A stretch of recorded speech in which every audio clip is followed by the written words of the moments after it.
दोस्तों, दीपावली हमारे जीवन का सबसे प्रकाशमय त्योहार है। पर क्या आपने कभी सोचा है, अगर यह पर्व भगवान श्री राम की अयोध्या वापसी की खुशी में मनाया जाता है, तो उस दिन हम श्री राम की पूजा क्यों नहीं करते? और फिर यदि माँ लक्ष्मी की करते हैं, तो उनके साथ भगवान विष्णु की क्यों नहीं? गणेश जी की क्यों? इन सवालों के उत्तर हमें भारत के प्राचीन ग्रंथों में मिलते हैं। हर दिवाली की रात जब हम दिए जलाते हैं और घर को रोशनी से भर देते हैं, उस समय स्वर्ग में माँ लक्ष्मी पृथ्वी को देखती हैं, कभी मुस्कुराते हुए तो कभी आंसुओं से भरी आंखों के साथ। कहा जाता है, जहाँ माँ लक्ष्मी का वास होता है, वहाँ समृद्धि बरसती है। लेकिन क्या होता है जब वही समृद्धि इंसान को अहंकारी बना दे? एक नगर था जहाँ धन तो बहुत था, पर रिश्तों में दरारें पड़ चुकी थीं। पिता और बेटे सोने की माला के लिए झगड़ रहे थे। ये माला मेरी है, पिताजी ने मुझे दी थी।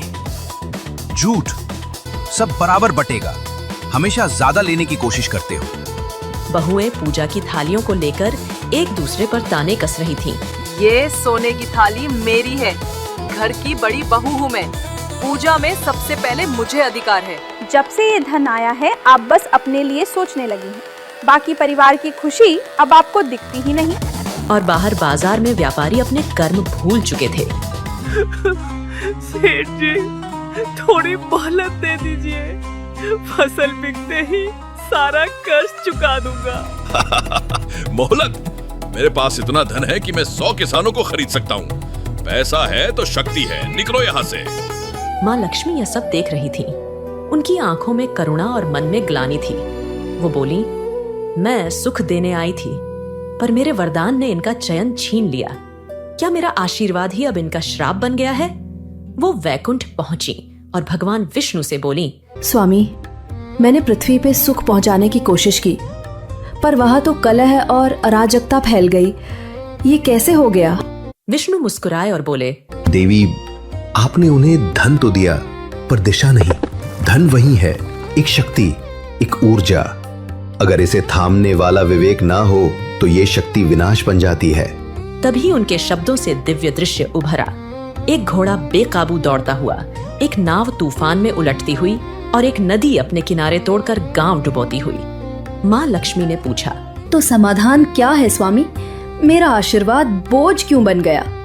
समाधान है ज्ञान, विवेक, बुद्धि। सोचो देवी, हर यज्ञ की शुरुआत किसके नाम से होती है? हर अनुष्ठान में प्रथम पूजा किसकी होती है? लक्ष्मी ने नेत्र बंद किए और सामने भगवान गणेश का मुस्कुराता चेहरा प्रकट हुआ। वो बोली, विघ्नहर्ता गणेश। इधर कैलाश पर्वत पर गणेश जी ध्यान में लीन होकर कुछ विचार कर रहे थे। उसी समय माता लक्ष्मी उनसे मिलने एक मनोरथ लेकर आती है।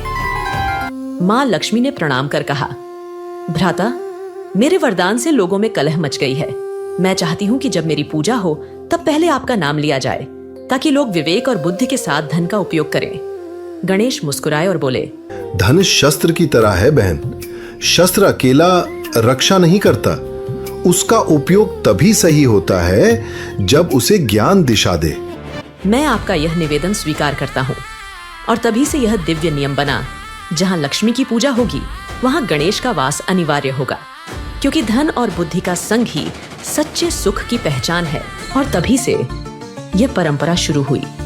आज भी जब दिवाली की रात हम अपने घरों के दरवाजे खोलते हैं, तो हम केवल दौलत को नहीं बुलाते, पहले हम बुद्धि और विवेक का आह्वान करते हैं।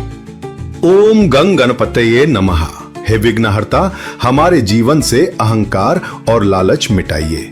हमें ऐसी बुद्धि दीजिए कि हम जो पाए उसे संभाल सके। जब मन बुद्धि के प्रकाश से पवित्र हो जाता है, तभी सच्चे अर्थों में हम माँ लक्ष्मी का स्वागत करते हैं।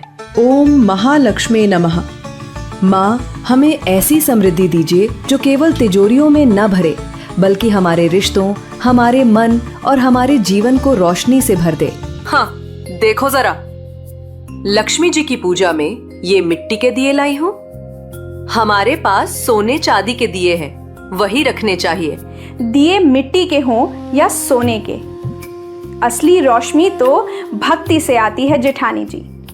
लक्ष्मी माँ के लिए भाव मायने रखते हैं, दिखावा नहीं। बेटियों, पूजा में अहंकार नहीं, एकता चाहिए। माँ लक्ष्मी वहीं ठहरती हैं जहाँ घर के रिश्तों में प्रेम हो। यही है दिवाली का सबसे बड़ा रहस्य। ये केवल बाहर दिए जलाने का पर्व नहीं, ये भीतर ज्ञान और संतोष का दीपक जलाने की परंपरा है।